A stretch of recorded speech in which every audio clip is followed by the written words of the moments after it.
लेखा गोरों मानसिया ओरैनो वेस्ट थाङा माने लेखा गोरों मानसिया ओरैनो थांगारा जेरावखि जाया बे खामानियाव फैयो जेरावखि जाया बे खामानि मावनानै जानो हायो दा बेनिखायनो जोङो लेखाखौ गोरों जानांगोन आरो क्वालिटी एजुकेशनखौ बिनि थाखायनो बुंदों जोङो फरायनाया जानला मोनला फरायनानै आथिखालाव जेबो लाब गैया जाय फरायो बियो मोजाङैनो फरायनांगोन मानोना मेट्रिकआ दरखंखौ खेंजेननायसो बिनि उनाव हायार सेकेन्डारि होनांगोन हायार सेकेन्डारिनि उनाव आरो फैगोन दा मेट्रिक आनजादा जोंनि थाखाय बिराद इम्पर्टेन्ट मानोना मेट्रिकखौ जाय मोजाङै पास खालामो बिनि कन्फिडेन्स लेभेला ओरैबायदि हाई जायो उननि समाव बियो बाखि खामानिखौ आद्रा खामानिखौ बियो जोबोद गोरलैयै मावलांनो हायो दा बेनिखायनो मेट्रिकखौ बांसिन गोसो होनाय जायो जे मेट्रिक आनजादखौ मोजाङै जोंनि फरायसाफ्रा उथ्रिसार जाथारनांगौ होननानै नाथाय मेट्रिकआनो जोबथा नङा मेट्रिकआ जास्ट दरखंखौ खेंनायल' दरखंखौ खेंबाय दानिया मेट्रिक पास जाबाय बियो साइन्सआव फरायगोन आर्ट्सआव फरायगोन कमार्सआव फरायगोन भकेसनेल फरायगोन माबा मोनसे फरायगोन फरायखांनानै बिनि गुबै केरियारा जिउ राहा दानाया स्टार्ट जागोन 12 पास थाखो 12 पास जानायनिफ्राय आरो थाखो 11 थाखो 1निफ्राय थाखो 10निफ्राय थाखो 11 12 बेखिनि समा बिराद इम्पर्टेन्ट जोंहा मेट्रिक पास जानाय लोगो लोगो सोरबा बिराद रंजानानै गावखौनो हगारसारनानै होबाय उनाव हायार सेकेन्डारि आनजादा गाज्रि जाहैबाय उनाव थांनानै जेरावबो थांनो हायाखिसै गोबां बर' फरायसाफोरखौ बिदि जानायबो नुदों दा बेनिखायनो फरायसानि जिउआव कुनु मोनसे ओरैबायदि सम गैया गावखौ हगारसारनो हानाय जेब्लायसिम बिनि थांखियाव बियो सहैनो हाया अब्लासिम बियो गावखौ हगारसारनो हानाय नङा जाय हगारसारो बियो एट एनि मोमेन्ट एट एनि लेभेल बियो धंस जागोन फरायसाफ्रा इंलिसाव ड्रप आउट जानाय होनना बुङो स्कुल गारनाय दाबो ट्राइबेल एरियाफ्राव जायखिजाया लेभेलावनो ड्रप आउट जायो सोरबा मेट्रिक होनायनि सिगाङावनो स्कुल गारनांदों जायहा रां रुपा गैया न'खराव माने गोरिब गुन्द्रा बायदिसिना जेंना सोरबाया मेट्रिक पास जानानै गारनांदों सोरबा हायार सेकेन्डारि पास जानानै गारनांदों सोरबा डिग्री पास जानानै गारनांदों सोरबाया साख्रि मोनबाय बे जुदासै साख्रि मोनालासिनोबो गोबां जाहोनाव जोंनि गथ'फ्रा जायखिजाया लेभेलावनो स्कुल गारनो गोनां जादों दा बे ड्रप आउटआ बिनि नाम्बारा बारायलांगासिनो दङ दा बिनि थाखायनो जोंनि नैबे समा जोबोद मोनसे डिसिजन थांखि लानायनि सम बबे बायदि सोलोंथाइखौ जों लागोन बबे बायदि सोलोंथाइया जोंखौ मदद खालामगोन हारि हिसाबै गावनि जिउ दानायाव बे गासैबो बिथिङाव माबायदि सोलोंथाइखौ लायोबा जोंहा लाब जागोन मुलुगनि मानसिफ्रा मा सोलोंथाइ लादों दा आथिखालाव जोंनि थाखाय गामि ओनसोलनि थाखायथ' इन्जिनियार फरायनाया जोबोद गिदिर खोथा नाथाय ओजों मा जादों दायो सासे गथ'आ इन्जिनियार फरायबाय इन्जिनियार पास जाखांनानै साख्रि मोनाखिसै आरो MBA फरायहैलायबाय गुबुन फरायहैलायबाय सिभिल सार्भिसाव थांबाय बहाबा थांबाय बेबायदि जागासिनो दङ दायो गोबां इन्जिनियार फरायनानै गुवाहाटियाव ओंखाम हटेल होदों बेफार खालामदों बायदिसिनायाव फैनो गोनां जाबाय दा जोंनिया CITआबो बेबायदिनो जादों जोंनि थाखाय दाबो फरायनायानो गिदिर खोथा नाथाय गोजौआव थांनानै केरियार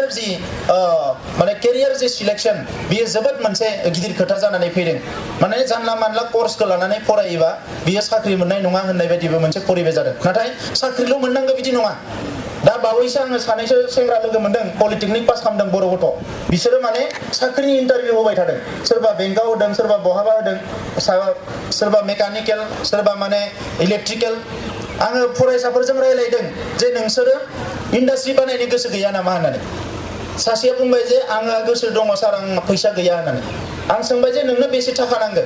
बे बुंबाय जे आंनो 3.5 लाख थाखा नांगौ होननानै 3.5 लाख थाखाखौ आं नोंनो होगोन होनना बुंबाय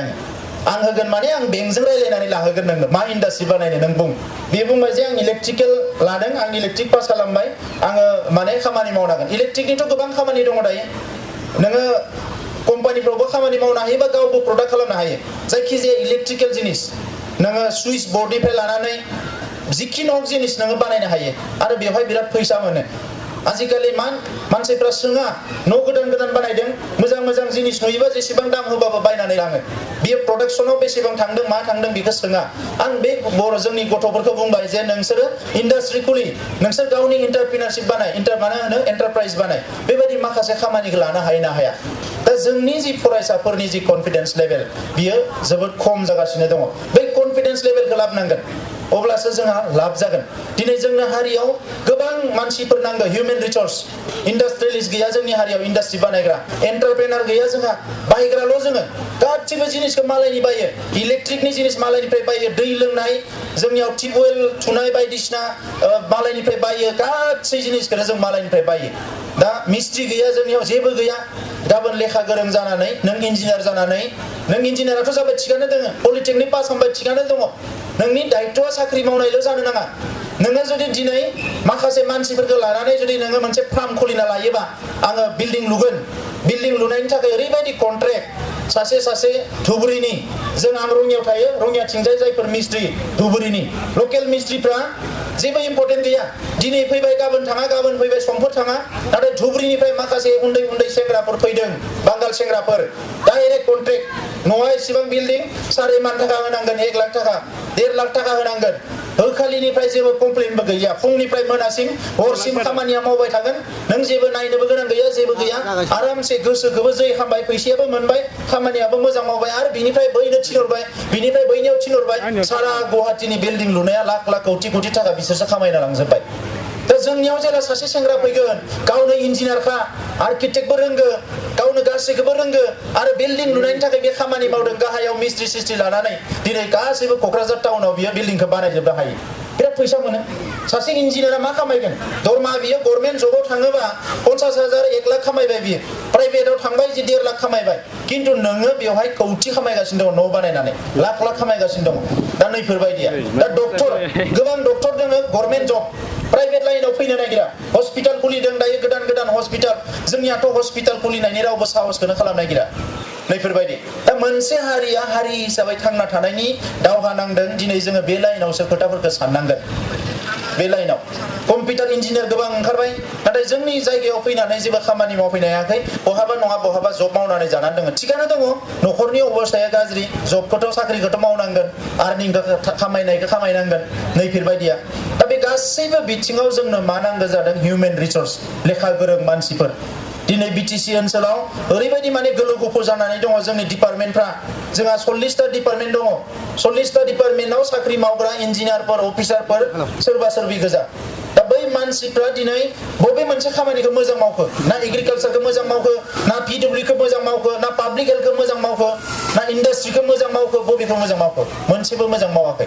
दा नंखायनो जायफोर जायगायाव गावनि मानसियानो मावदों बै जायगायासो जौगादों दिनै चाइनाया जौगानायनि खोथा रायलायदों जोङो खाथियाव मोनसे ताइवान होननाय हादोर दङ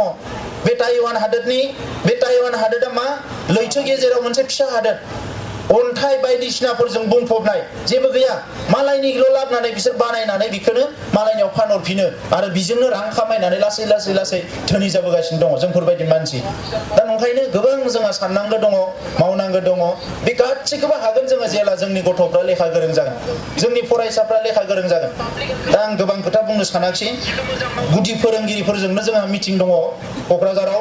जोङो एकदम फाउन्डेसन लेभेलनिफ्राय मा जेंना दङ जों गोदानै सुरु खालामफिननो नागिरदों मानोना बेयाव कमप्रमाइज खालामनो हाया सोलोंथाइया ओरैबायदि मोनसे साबजेक्ट जेराव जोङो खुनु कमप्रमाइज खालामनो हाया आरो थाद'नोबो हाया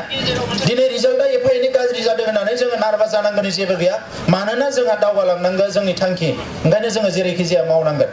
दा दुखुनांथावा बे जाहैबाय जायगा हौवासाफोरनि रिजाल्टआ बिराद गाज्रि जादों एबार मेट्रिकआवबो अल आसामाव नायोबा हिनजावसायानो बांसिन गोजौआव जोंनियावबो बर'फ्रावबो थांनाय 5 बोसोर 7 बोसोरनिफ्राय नायबोबाय हिनजावसाफ्रा ओरैबायदि दावखोबोबाय लासैनो बेयो जोबोद मोजां बाथ्रा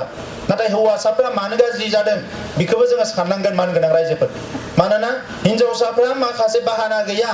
ओंखायनो बिसोर फरायनो हायो हौवासाफोरनिया बाहानायानो बाहाना न'निफ्राय ओंखारलांनायनि बाहाना मटर साइकेल बायदिसिना मटर साइकेलबो नांलायबावा साइकेलजोंबाबो ओंखारलाङो आथिंजोंबाबो ओंखारलाङो लामाथिं थाङोबा नुगोन मोना लामा सेराव जिरायनानै मबाइला 3 4जों थुगासिनो दङ मा माबादों बिसोर मिथिया थांदो नोङो आरो हरनि 10टायाव रिटार्न फैदो बे जायगायावनो नुबाय थागोन सेंग्राफोरखौ दानिया सोंनोबो हालाना सोर मा दा बेबायदि जिनिसा दिनै जोंनि सेंग्रा हिनजावसा हौवासाफोरखौ बिराद एफेक्ट खालामदों ओंखायनो जोङो नायनांगोन बेलेन्स खालामनांगोन जोंहा फोरोंगिरि बिथांमोन दङ बे बिथिङाव आङो दासो बिजनि अफिसाव फैनानै रायलायदों जे नेक्स्ट बोसोराव रिजाल्टखौ मोजां खालामनो थाखाय जोङो काउन्सिलर बानायनांसिगोन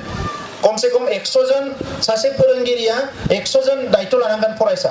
फोरोंगिरिल' नङा जायखिजाया लेखा गोरों जायानो जा बे अफिसारबो जानो हानाय बा साख्रि मावाखैबो जानो हानाय बियो बयबो जुदि 50 जन दायित्व लायो बा काउन्सिलिं खालामनाय थाखा फैसा होनांगोन होनाखै आङो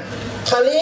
थाखो 10 थाखो 9 फरायनाय 50 फरायसाखौ बियो दायित्व लानांगौ बेखौ काउन्सिलिं खालामनो मटिभेसन खालामनो बोरै रिजाल्टखौ मोजां खालामनो हागोन बेबायदि जुदि जों सारा आसामाव रानलायलायनानै लाजोबोबा जोंनि रिजाल्टआ फैगोन बोसोरावनो साननो हायै बायदि मोजां जागोन। दा खोथाया जाबाय मा जोङो गावबा गावनि दायित्वखौ गावबा गावनि लेभेलाव मावबाय थादों, बिनिख्रुइ बारा थाङाखै, बिनिख्रुइ एसे बारा थांनांगोन। बिखौ मा होनो बियन्ड द लिमिट। बियन्ड द लिमिट थांनो हायाबा रावबो साक्सेस जाया। दिनै सासे अफिसारा गावनि डिउटिखौ अफिसनि डिउटिखौल' मावनानै जुदि एसे मोजां मावाबा, लामाखौ नायनो फैयाखायनो दिनै फैयाखायनो पिडब्लिउडिनि लामाया बोसोरसेयावनो बायो। एग्रिकालसारनि अफिसारा फोथाराव फैयाखायनो माइ दैया मोजाङै जायाखै। दा जोंनि सोलोंथायावबो जोंनि फोरोंगिरिया गावनि कर्सखौ गावनि स्कुलाव गावनि क्लास टाइमाव फोरोंनायजों लोगोसे बै गथ'आ रोंबायना रोङाखै, सोलोंबायना सोलोङाखै, सोलोंनो हायाखै, बे जिनिसखौ जों नायबावनांगोन। ओंखायनो मोनसे समाव मा जादोंमोन, हाउ टु टिच होनना बुङोबा माखासे जोंहा फोरोंगिरिफोरनियाव जोंनियाव बे मोनसे इनपुट्स फैनाय एनजिअ फोरनि सार्भेयाव हाउ टु टिच होननानै रायलायनाङा, हाउ टु लार्न होननानै रायलायनांगोन आरो। दा जोंनो टेकनिकखौ नांगौ, माबायदि जों सोलोंगोन, माबायदि फोरोंगोन नङा। फोरोंगिरियाथ' फोरोंखाबायानो, फोरोंनायनि उनाव सोरबाया फार्स्ट डिभिजन मोनबाय, सोरबाया फेल जाबाय। हाउ टु टिचखौ जों बुंनो थांला, खिन्थु हाउ टु लार्न, सोलोंनो रोंदों ना रोङाखै, बोरै सोलोंनांगोन, नैबे खोथाखौ लानानै जोङो केम्पिं खालामगोन देग्लाय। हाउ टु लार्न माने आं सोलोंनि, बोरै सोलोंगोन आङो, बै सोलोंनायनि टेकनिकखौ आंनो सोरबाया होनांगोन। बे सोलोंनायनि टेकनिकखौ रोङैनि थाखायनो मा जादों, जों सोलोंनो हायाखै। जोंनि नर्मेल लाइफआव, जोंनि पार्सनेल जिउआव, जोंनि दैनन्दिन जिउआव, जोंनि स्कुल कलेज इउनिभारसिटियाव, जोंनि अफिसाव जिफोर खामानि जादों, बे खामानिफोरखौ हाउ टु लार्न, जों बोरै सोलोंगोन, बिनि थाखाय जोङो मोनसे परिबेस दानांगोन। अब्ला जों जेब्ला लार्न खालामनो हाबाय, सोलोंनो हाबाय, अब्ला जोङो साक्सेस जायैनि जेबो खोथायानो गैया। आङो गोबां खोथा बुंनो सानाखिसै, समाबो गुसुं। नोंथांमोना एसे मोजाङै सावरायदो। रिजाल्टआ मोजाङानो होननांगोन, गाज्रिनि गेजेरजोंबो मोजां। माने गोबां जायगायाव मोजांबो जादों, जेराव माने आगोलाव गाज्रिमोन बेयाव मोजां जादों, बहाबा आगोलाव मोजांमोन बेवहाय गाज्रि जादों। दा बिटिसि ओनसोलनि जिल्लाफोरनि गेजेराव बाक्साया एसे मोजां जादों होनदों, बाखि जिल्लायाव एबार जथेस्थ' खम जादों। दा बिनि थाखाय जों खामानि मावनांगोन, जों खामानि मावगोन। आरो बेजों लोगोसे जोंनि गार्जेनफोरजों, जोंनि टिचार्सफोरजों सोमोन्दो दानांगौआ बिराद माने इम्परटेन्ट जाफैबाय। प्राइभेट स्कुलनि खोथाखौ बयबो रायलायदों, प्राइभेट स्कुलाव रिजाल्टआ मोजां जादों, गभर्नमेन्ट स्कुलाव जायाखै। दा बयबो मिथिखागोन प्राइभेटआ माला चेलेन्ज थाबाय, बिनिया रिजाल्टआ मोजां जाखानांगोन, एसे डिसिप्लिन जानांगोन, गासैबो बिथिङाव मोजां जानांगोन, अब्लासो गथ'फोरखौ हरगोन। गभर्नमेन्टआव बे चेलेन्जआ गैला, जि जाबाबो जायाबाबो बेथनाबो मोनगोन, फरायसालियाव फरायसा फैबाबो फैयाबाबो मोनसे समहालागै स्कुला थांगोन। दा ओंखायनो गभर्नमेन्टआबो पलिसिफोरखौ सोलायदों, जेला फरायसाफोरनि अनजिमाया खमायबोगोन, बे स्कुलखौ ताला मारिनांगोन, क्लस डाउन खालामनांगोन। दा बिनि थाखायनो जोंहा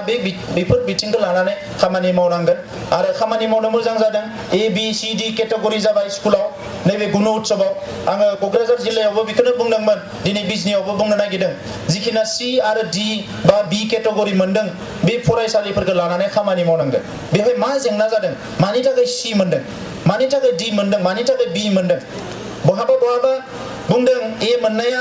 बिराद सालु फोरोंगिरिफ्रा गुबुननि फरायसाफोरखौबो लाबोना देखायदों होननानै, बे जेरावबो नङा। बियो कलेजावबो जादोंमोन आगोलाव नाक इन्सपेक्सन जानाय समाव, सोरबा कलेजा हर बिफां गायनानै देखायदों, कम्पिउटार गैया मालायनिफ्राय कम्पिउटार लाबोनानै देखायदों, बेफोर जायो एफा एनैया। नाथाय गासै बेखौनो लानानै जोङो ओरै जादों होननानै थांखि लाजाया। ओंखायनो जायफोर C D केटेगरि मोनदों, जायफोर फरायसालिनि अबस्थाया गाज्रि, बेखौ जों मोजां खालामनांगोन, जेरैखिजाया मोजां खालामनांगोन। दा आङो गोबां खोथा बुंला, बयनोबो साबायखर बावबाय। आरो फरायसाफोरखौ आं खावलायदों, मोजाङै समखौ आद्रि खालामनाङा। सानसेयाव 24 घन्टा थायो, जोङो 6 निफ्राय 7 घन्टा उन्दुयो, 4 निफ्राय 5 घन्टा फरायसालियाव थायो, बाखिखिनि समा जोंनि सम, जोङो बाहायनो हायो। दा बेखौ जोंहा गार्जेनफ्राबो बेखौ मोजाङै फरायसाफोरखौ बे बिथिङाव जोङो खेयाल लानांगोन, नोजोर होनांगोन। दा बे बिथिङाव जोङो नोजोर होनो हायैखायनो टाइम मेनेजमेन्टफ्रा थिग जाया। गामियाव माने जेरावबो फ्रि नालाय, माने अपेन, माने जेथिंनो थांनो हायो, मानो हायो। आरो गोबां बाहाना थायो गामियाव, सोरनिबा हाबा जादों, सोरनिबा श्राद्ध जादों, सोरनिबा मेला जादों, बहाबा माबा जादों, बेजों जोंहा समा गोबां आद्रि जायो, नैफोरखौ हमनो हाया। दा बेफोर जिनिसखौ थिग खालामनो हाबानो गामिनि गथ'आ रिजाल्ट मोजां खालामनो हाया, टाउननियासो हायो, गोरिबनिया हाया, माहाजोननियासो हायो, बेबायदि जेबो गैया। खालि परिबेसखौ होनो हायोबा जायबो मोजां रिजाल्ट खालामनो हायो। दा देग्लायथ' नुबायानो, सिगांबो नुदों, गोरिब जेसेबां गोरिब माने रिजाल्टआ मोजां जाबोगासिनो दङ। IAS पास जानायफ्राबो सोरबा ठेला आला, रिक्सा आला, पेट्रल पाम्पाव थाव सोग्रा, बिनि गथ'फ्रा IAS जाबोगासिनो दङ। दा बेफोरखौ नायोबा खुनु जिनिसानो एक्सकिउज जाया, निमाहा होजाया। निमाहा होनाय जेबो गैया, खालि मोनसेल' गोसो थानांगौ, माने सोलोंनो गोसो थानांगौ, फरायनो गोसो थानांगौ, अब्लानो हायो। आं बेखिनिखौनो बुंनानै दिनैनि हाबाफारिया जाफुंसार जाथों आरो हाबाफारियाव नांगौ बायदि बाहागो लानो हायैनि थाखाय निमाहा बिनानै हाबाफारिया जाफुंसार जादों बेखौनो हास्थायनानै आंनि बुंनायखौ फोजोबबाय।